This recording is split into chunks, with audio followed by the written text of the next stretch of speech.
12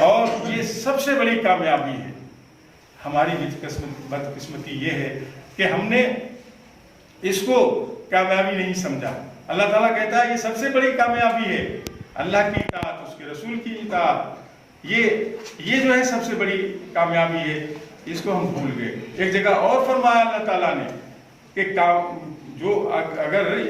قیامت میں جو شخص جہنم سے بچا لیا جائے، جنت میں داخل کر دیا جائے، وہ شخص کامیاب ہو گیا. یہ ہے کامیابی. اس کی ہمیں فکر نہیں ہے جسے اللہ سب سے بڑی کامیابی بتا رہا ہے، آخر کی کامیابی. ہم تو دنیا سمیٹنے میں لگے ہوئے ہیں کہ یہ مال کسی طریقے سے آ جائے، کسی بھی طریقے سے آ جائے، جائز طریقے سے، ناجائز طریقے سے، حلال حرام کی کوئی تمیز نہیں بہت سو کے نزدیک. اور نوجوانوں کے اندر کیا کیا خرابیاں ہیں اس سے بھی ہم واقف ہیں. تو بھائیوں، پھر اس کے بعد والی جو آیت میں نے ابھی آپ کے سامنے رکھی، جس میں عذاب کی دھمکی دی گئی، وارننگ دی گئی ہے کہ تم نے اگر عمل نہیں کیا تو تمہیں یہ عذاب دیا جائے گا. یہ عذاب ہمیشہ کا ہوگا. نارن خالدن آیا ہے، نارن خالدن وَلَهُ عذاب مہین، کہ انہیں ہمیشہ کی آگ میں داخل کیا جائے گا نافرمانی کرنے والوں کو، اور یہ عذاب بہت ہی رسوا کن ہوگا. بھائیوں، یہ ان دونوں مہموں کے تعلق سے مختصر بات تھی. اور یہاں بہت کچھ پمفلٹ بھی آئے ہیں مرکز کی طرف سے، جو ملک گیر جو مہم منائی جا رہی ہے اس کے تعلق سے بھی کچھ پمفلٹ وغیرہ آ گئے ہیں، وہ ہمارے یہاں موجود ہوں گے. یہاں آ گئے ہیں. اور یہ میراث کے تعلق سے کچھ چیزیں آئی ہیں، تو میں سمجھتا ہوں آپ کے پاس، دوستوں کے پاس پہنچ گئی ہوں گی، اور نہیں پہنچی ہوں گی تو ہمارے امیر یا شکیل بھائی کے ہر لوگوں کے پاس یہ چیزیں مل جائیں گی. ضرورت اس بات کی ہے کہ ہم متوجہ ہوں. لوگ یہ کہتے ہیں یہ تو خرابیاں بہت بڑھ گئی ہیں، کیسے دور ہوں گی؟ بھائیوں، یہ بہت اچھے ڈھنگ سے دور ہو جائیں گے، اور لوگ اس پہ عمل کرنے والے موجود ہیں. رات امیر حلقہ بتا رہے تھے خطاب عام میں کہ وہ جب گھر سے چلے تو ان کے پاس فون آیا. ضلع بریلی میں ایک مقام ہے ریشا، کہا کہ محترم میری 2 بچیوں کا نکاح ہے مسجد میں، آپ تشریف لے آئیں تو میری بڑی عزت افزائی ہوگی. تو کہتے کہ میں نے انہیں جواب دیا کہ میں ضرور آتا، اور مجھے بڑی خوشی ہوتی یہ نشست دیکھ کر، یہ مجلس دیکھ کر، جس میں 2 بہنوں کا نکاح بالکل سادگی کے ساتھ ہو رہا ہے، نہ کوئی جہیز ہے، نہ کوئی رسم ہے، کچھ بھی نہیں ہے. تو بھائی ایسے لوگ ہیں بہت سی جگہوں پر کہ اس پر عمل کر رہے ہیں. اور اگر ہم میں سے کچھ لوگ کھڑے ہو جائیں، ہمارے نوجوان حوصلہ کر لیں کہ ہم جو ہے اسلامی طور پر شادی کریں گے، نوجوانوں کے والدین سرپرست یہ سوچ لیں کہ دوسروں کی دولت سے ہمیں کوئی فائدہ اٹھانے کی ضرورت نہیں ہے، دوسروں کی دولت سے ہم مالدار نہیں ہوں گے. اپنے ہاتھ کی کمائی سے، اپنی محنت اور اپنی کوششوں سے اللہ کے اس فضل کو، روزی کو اللہ تعالیٰ نے اپنا فضل قرار دیا ہے کہ اس فضل کو ہم اپنی کوششوں سے کمائیں گے اللہ کے حکم کے مطابق. تو یہ اگر بات ہم لوگوں سے کہیں بھی اور خود بھی کریں تو انشاءاللہ تبدیلی آئے گی. اللہ تعالیٰ سے دعا ہے کہ وہ ہمیں قرآن کام کرنے کی توفیق عطا فرمائے، اور جو برائیاں ہمارے سماج میں، ہمارے گھر میں موجود ہیں، اللہ تعالیٰ انہیں دور کر دے. اور ہماری جو ذمہ داری ہے،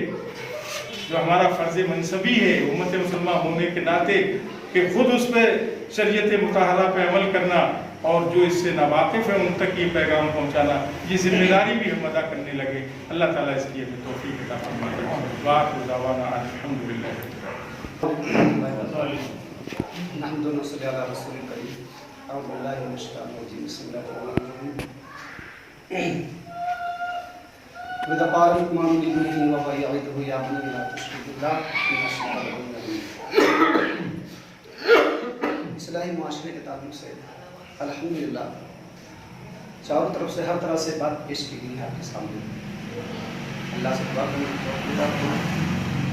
تو 4 بات میرے بھی ذہن میں ہے. اللہ تعالیٰ سے دعا ہے کہ اللہ تعالیٰ سے یہ بندے کی توفیق دے. ہر آدمی ہم سے یہ چاہتا ہے کہ ہمارے اولاد دیے، عموماً یہی چاہتے ہیں۔ میں اس بات پہ غور کرتا ہوں کہ انسان کھیت میں جیسی پیداوار ڈالتا ہے، جیسا بیج ڈالتا ہے، اس میں ایسی ہی اگائی ہوتی ہے۔ اولاد کو اچھا بنانے کے لیے، پریوار کو اچھا بنانے کے لیے کبھی یہ ہمارے ذہن میں تصور نہیں آنا چاہیے کہ جب اولاد 7 سال کی ہو جائے گی، 10 سال کی، 20 سال کی، ہم تربیت دیں گے، بلکہ اولاد کی تربیت کا جو آغاز ہوتا ہے وہ نکاح سے بھی پہلے ہوتا ہے، رشتے کے وقت ہوتا ہے۔ رشتے کے وقت اگر آپ اپنے آپ کو قابو کریں اور خاص طور سے اللہ کے نبی صلی اللہ علیہ وسلم کی اس حدیث کو مد نظر رکھیں کہ اللہ کے نبی صلی اللہ علیہ وسلم نے فرمایا جب رشتے کے لیے نکلو تو 4 چیزوں کی وجہ سے انسان رشتے کرتا ہے: مال کی وجہ سے، جمال کی وجہ سے، حسب نسب کی وجہ سے، اور دیندار کی وجہ سے۔ اب جو آدمی پہلے سے یہ سوچ بنا کر کے رکھے گا تو ظاہر بات ہے اس کی اولاد بھی نہیں کی ہوگی، لیکن ہم تمام چیزوں کو پس ڈال دیا اور خاص طور سے اللہ کے نبی صلی اللہ علیہ وسلم کی مخالفت ہم رشتے میں کرتے ہیں۔ ہم رشتے میں کیا مخالفت کرتے ہیں؟ ہمیں سب سے پہلے تو چاہیے مال، دوسرے نمبر پر چاہیے جمال، اور تیسرے نمبر پر چاہیے ہمیں برادری، اور جو دین کا جو پہلو تھا وہ ہم بالکل اسے الگ تھلگ ڈالتے تھا۔ تو ہمیں سب سے پہلے جو بچوں کی ماں آنے والی ہے، جو بچوں کی ماں بننے والی ہے، جس کی ماں نیک ہوگی بچوں کی، تو ظاہر بات ہے اس کا معاشرہ بھی اچھا ہوگا، اس کا مزاج بھی صحیح ہوگا، وہ تربیت بھی صحیح کر پائے گی۔ اور اگر ہم نے شروعات میں ہی شیطان کو بنایا ہے، نافرمانی کو بلایا ہے، ریتی رواج کو بلایا ہے، مخالفت قرآن کی ہے ہم نے، اس کے باوجود پھر ہم یہ سوچ وچار کریں ہمیں نیک اولاد ہے، یہ بہت عجیب بات ہے، بہت عجیب بات ہے۔ تو ہم سب سے پہلے ذہن سازی کریں کہ اپنی اولاد کو سنوارنے کے لیے سب سے پہلے ہم بنیادی طور پر اس میں اپنے اندر اسلام پیدا کریں۔ دوسری بات یہ ہے کہ ابھی یہاں سے چھٹکارا تو ملتا ہی نہیں ہے، بچہ بھی پیدا نہیں ہوتا ہے، 8واں مہینہ 9واں مہینہ بچے جیسے ہوتے ہیں عام طور پر پتہ ہو جاتا ہے، تو کیا ہوتا ہے کہ عجیب عجیب خوشیاں گھر میں ہوتی ہیں، عجیب عجیب طریقے سے۔ اور یہاں تک جب بچہ پیدا ہو جاتا ہے تو بچے کی پیدائش میں ہم وہاں پر بھی اللہ اس کے رسول کی مخالفت کر بیٹھتے ہیں۔ اللہ کے نبی صلی اللہ علیہ وسلم نے فرمایا اگر آپ کا بچہ پیدا ہو جائے تو آپ عقیقہ کریں 7 دن، اور اچھا سا نام رکھیں، اس کا 2 بکرے نام بال صدقہ کر دیں چاندی کے برابر، اور لڑکا ہے تو مسلمان، لڑکی ہے تو 1 بکرا ہے یا بکری، دونوں چلتا ہے اس میں، بکرا ہو یا بکری دونوں کے لیے ہو۔ ہم اس پہ بھی تھوڑا کنٹرول کریں، اور خاص طور سے نام کے بارے میں دیکھیے آپ اللہ کے نبی صلی اللہ علیہ وسلم فرماتے ہیں جو نام اچھا رکھے گا اور اسلام کے انوسار رکھے گا، اس کے معنی اچھے ہوں گے تو اس کے اندر بچے کے اثرات پیدا ہوں گے۔ ہم ویسا نام لے کر کے آتے ہیں بالکل الگ تھلگ ہو، بچائے اگر جس کا معنی بھی کچھ ہو رانگ، عام طور پر دیکھا جاتا ہے ساری، چلیے خیر بات بھی کل ملا کر بات یہ ہے کہ ہم جتنے بھی ہم پر بیٹھے ہیں قرآن کریم فرماتا ہے مکمل طور پر اسلام کے اندر آئے، ایمان کے اندر آئے، ادھورے ہونے سے ہمیں نقصان ہے، جو مکمل ہوتا ہے وہ آگے اللہ کی مخلوق اسلام کے مزاج پیدا ہے۔ اور خاص طور سے جو ہمارے برادری معاشرے میں الٹی سیدھی رسم و رواج ہو رہی ہیں، ہم اگر دنیا کو نہ روک سکیں کوشش تو کریں، رکنا نہ رکنا تو ہماری ذمہ داری نہیں، خود تو رکیں، کم سے کم ایک منڈے کا چاول کا کھانا چھوڑ دیں کم سے کم۔